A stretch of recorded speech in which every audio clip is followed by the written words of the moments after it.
जय श्री राम दोस्तों। तो आज के प्रसंग में बाबा नीम करोली महाराज की एक और कथा का गुणगान करेंगे। बहुत समय पहले की बात है। यूँ तो बाबा के भक्तों में बहुत सारे प्रमुख भक्त थे। उन्हीं में से एक भक्त का नाम था जीवन दास। वो बाबा के बहुत ही प्रिय और परम भक्तों में से एक माने जाते हैं। एक बार की बात है, बाबा जी अचानक से मंदिर में से उठे और उन्होंने जीवनदास से गाड़ी लाने के लिए कहा। जीवनदास तुरंत ही गाड़ी लेकर आए। बाबा जी उसमें बैठे और गाड़ी चल दी। गाड़ी चलने के बाद बाबा जी ने जीवनदास को आदेश दिया कि गाड़ी को भीमताल की तरफ मोड़ दो। कुछ ना पूछते हुए जीवनदास ने गाड़ी भीमताल की तरफ मुड़वा ली और वहाँ जाके बाबा जी ने एक स्थान पर गाड़ी को रुकवा दिया। वहाँ पे ही एक भक्त का घर था। बाबा जी उन भक्त के घर पर ही ठहरे। बाबा जी के आगमन से वह भक्त बहुत ही प्रसन्न हुए और उन्होंने अपने घर पे भोजन बनाने का आदेश अपनी पत्नी को दे दिया। इसी बीच महाराज जी ने जीवनदास से कहा कि सामने वाले पहाड़ के पास दूरी पे एक शिव मंदिर है, वहाँ जाना। वहाँ एक पति पत्नी रहते हैं, उनको बुलाकर लाना और कहना महाराज जी ने बुलाया है। जीवनदास ने बाबा जी का आदेश मानते हुए ऐसा ही किया, परंतु कुछ ही समय में वह वापस लौट आए और उन्होंने बाबा जी से कहा कि वहाँ तो कोई भी नहीं है। वह शिव मंदिर बहुत पुराना है और वहाँ सिर्फ सांप और बिच्छू ही दिखाई पड़ते हैं। इस पर बाबा जी ने जीवनदास के साथ एक अन्य भक्त को भेजा और कहा, इस बार जाकर जोर जोर से दरवाज़ा पीटना तो देखना अंदर से कोई ज़रूर आएगा। जीवनदास दूसरे भक्त के साथ दोबारा वहीं स्थान पर गए और उन्होंने खूब ज़ोर ज़ोर से दरवाजे को खटखटाया। आखिरकार ऐसा हुआ, अंदर से एक पति पत्नी बाहर आए। जीवनदास जी ने कहा कि आपको महाराज जी ने बुलाया है। इस पर वह पति बोला, हम किसी महाराज जी को नहीं जानते, परंतु आग्रह करने पर वह जीवनदास जी के साथ चल दिए। जब वह दोनों पति पत्नी बाबा जी के पास पहुँचे तो बाबा जी ने उन्हें भोजन करने के लिए कहा, परंतु उन्होंने मना कर दिया।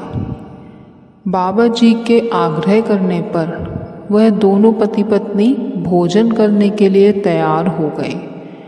उन्होंने जैसे ही भरपेट भोजन किया और बाबा जी को प्रणाम किया, तब बाबा जी ने उस आदमी से कहा, अब बताओ तुम अपना जीवन समाप्त क्यों करना चाहते थे?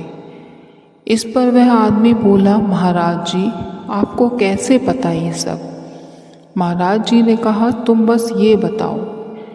इस पर आदमी बोला कि हम अपने गांव से आए थे, किंतु रास्ते में ही हमारे साथ लूटपाट हुई। हमारा सारा धन सामान सब कुछ लूट लिया गया और अब हमारे पास जीवन यापन के लिए कुछ भी विशेष नहीं है। इसलिए ना खाने को है, ना पहनने को है, ना रहने को है। इसलिए हम दोनों पति पत्नी अपना जीवन ही समाप्त कर देना चाहते हैं।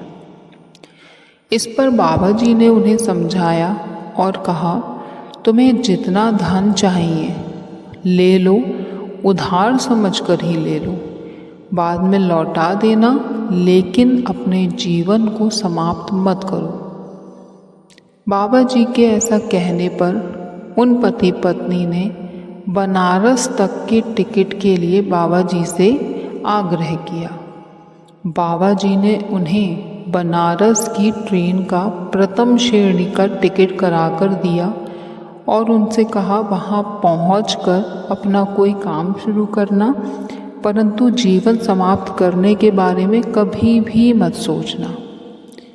वह दोनों पति पत्नी खुशी खुशी बनारस अपने घर लौट गए और बाबा जी भी वापस अपने मंदिर में आ गए। ऐसे हैं हमारे पूजनीय महाराज जी। अब आप सोच रहे होंगे कि मैंने कहा ऐसे हैं, क्योंकि नीम करोली बाबा महाराज आज भी मौजूद हैं, अपने भक्तों की हमेशा मदद करते हैं। अगर आप सच्चे दिल से उनको याद करेंगे, उनसे कोई भी प्रार्थना करेंगे, तो ऐसा हो ही नहीं सकता कि बाबा आपकी मदद के लिए ना आए। ऐसे करोड़ों करोड़ों भक्तों के अनगिनत चमत्कार के किस्से हमने सुने हैं, दुनिया ने सुने हैं। जहाँ उन्हें कोई उम्मीद नहीं थी, वहाँ भी बाबा ने उनके काम पूरे किए हैं।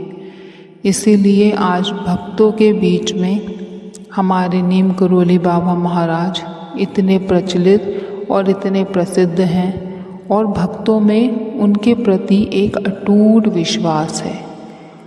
हम समझते हैं कि आप इस कथा को सुन रहे हैं और आपने अब तक इस वीडियो को पूरा सुना, मतलब कि आपका भी बाबा जी में अटूट विश्वास है। तो उन पर विश्वास बनाए रखिए और अपनी सभी परेशानियों को बाबा को सौंप दीजिए। एक दिन ऐसा चमत्कार होगा कि आप खुद कहेंगे कि हमारे साथ भी बाबा जी ने इतने चमत्कार किए हैं जिनको गिन पाना मुश्किल है। अगर आप सांसों की माला पे भी उनके चमत्कार गिनने बैठेंगे तो भी हो सकता है कि आपकी सांसों की माला पूरी खत्म हो जाए, परंतु बाबा जी के चमत्कार खत्म ना हो। इसलिए पूरे श्रद्धा भक्ति भाव से बाबा को अपने आप को समर्पित कर दीजिए। एक बार समर्पण करने के बाद दोबारा आपको किसी भी तरीके की चिंता की ज़रूरत नहीं है। आप